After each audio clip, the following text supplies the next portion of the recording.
Salut à tous et bienvenue pour cette nouvelle vidéo sur le Pixel Mapper. Alors je viens d'effacer mon patch parce que j'avais besoin de mettre des projecteurs qui vont pouvoir m'aider à faire un vrai pixel map. Donc pour ça je retourne dans le patch et je vais aller sélectionner des sunstrips. Donc les sunstrips je vais en prendre, on va commencer avec 20. Et voilà, on va patcher 20 sunstrips, 200 adresses. Automatiquement j'ai moi le sunstrip qui est là. Quand je clique sur les sunstrips, j'ai dans l'attribut editor accès à toutes les sous-fixtures, vous voyez, de 1 à 10. Donc là, si je fais ça, je vais avoir accès à tous les 1 du sunstrip. Donc voilà, je suis maintenant avec un capture visualiseur que j'ai zoomé et j'ai mes 20 barres de sunstrip qui sont là.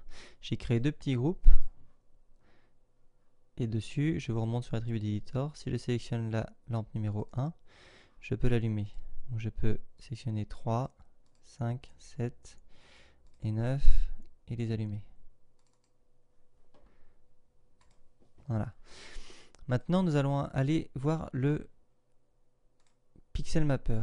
Quand vous cliquez sur Pixel Mapper, vous allez d'abord devoir gérer votre groupe. Vous faites Edit Group et vous cliquez sur vos sunstrips. Automatiquement, j'ai cette fenêtre Layout Editor qui apparaît. Vous pouvez dézoomer, zoomer.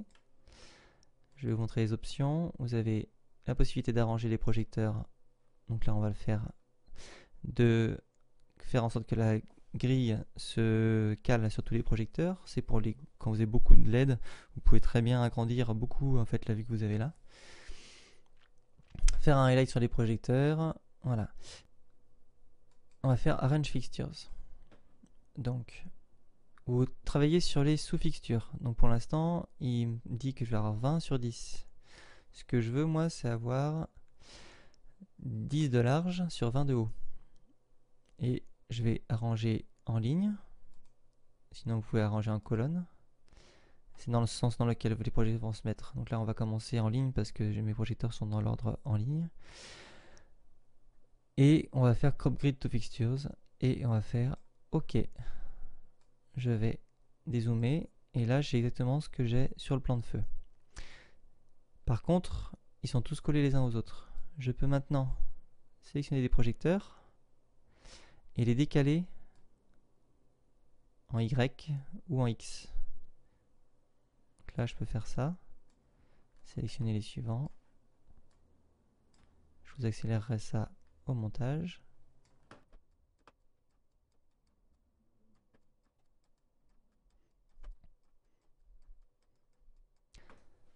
Voilà, donc j'ai une répartition qui est bonne. Maintenant, ce que je vais faire, je vais retourner dans les options et je vais faire Crop Grid pour que ma grille se recale sur tous les projecteurs. Donc là, j'ai quelque chose qui me plaît. Alors sachez que maintenant que j'ai fait ça, c'est automatiquement lié à ce groupe. Si je retourne dans Pixel Mapper et je fais Edit Group sur mon Pixel Mapper, j'ai toujours mon arrangement. Si par contre je vais sur les sunstrips, qui est le même groupe, hein, on est d'accord, et que je fais Edit Group Layout sur les sunstrips, je retrouve ma configuration du départ. Donc maintenant je vais pouvoir sélectionner mon groupe de projecteurs, faire Shape and Effects, et cliquer sur Pixel Mapper et Create Effect. Voici la fenêtre que j'obtiens. Je vais vous l'agrandir. Vous avez plusieurs couches que vous pouvez appliquer. Vous avez l'effet général, sa couleur de fond. Pour l'instant c'est noir, donc tout ce que je ferai sera par-dessus, mais je peux très bien mettre une couleur rouge et avoir mon effet en blanc par-dessus. Vous avez différents paramètres d'opacité, de taille, de zoom.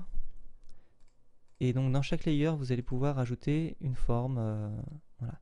Vous avez ici, pareil dans le menu options, l'option d'afficher ou pas la map de la grid que vous venez de créer. Alors vous pouvez la créer en overlay ou en on directement. Donc je vais la mettre pour l'instant en overlay. On va aller sur layer 1, je vais faire plus. On va se créer un carré tout simple. Voilà, on a un petit carré lumineux. Je vais avoir aussi sa taille en hauteur, en largeur. L'opacité pour voir l'intensité et son décalage. Le zoom. Il y a de quoi jouer, hein. Et sa rotation. Et la taille de sa bordure, parce que ça me permet aussi également, si je agrandis un peu sa taille, des zooms, de gérer un carré qui va pouvoir être d'une certaine taille. Donc si je le crée de cette taille là, par exemple, voilà, disons que ça me plaît, c'est pas très beau mais ça me plaît, je vais pouvoir ensuite rajouter dessus un effet, une animation, un zoom, une rotation, un déplacement. Ici je vais avoir aussi du flou, donc je vais créer une petite animation de rotation. Voilà, elle se met juste dessous. Ça me paraît un peu rapide, donc on va la déplacer. Voilà. Voilà, on va tout de suite voir ce que ça donne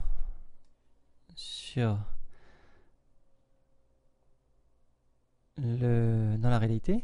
Alors, là on voit notre effet se créer. C'est un petit peu plus aplati que ce que j'ai créé dans mon Pixelmap, donc on n'a pas tout à fait le même effet. Mais l'effet est là. Maintenant je peux supprimer ceci et rajouter un nouveau layer. On va pouvoir rajouter par exemple une étoile, changer sa taille,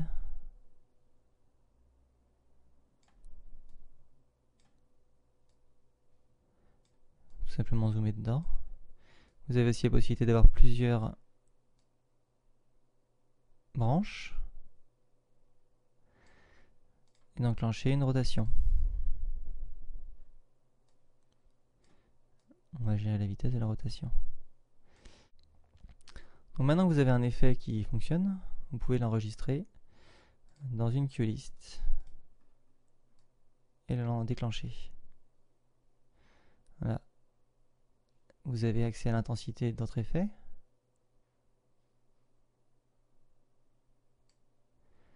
Et vous pouvez gérer sa vitesse comme précédemment dans Effets en mettant sur Rate Master 1 par exemple. Toujours relancer l'effet quand vous faites ça. Voilà.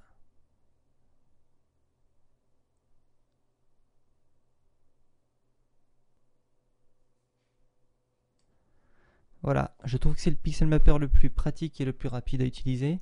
Je vous laisse vous faire votre propre opinion, mais vous pouvez faire quelque chose de très rapide et un effet qui marche en pas longtemps.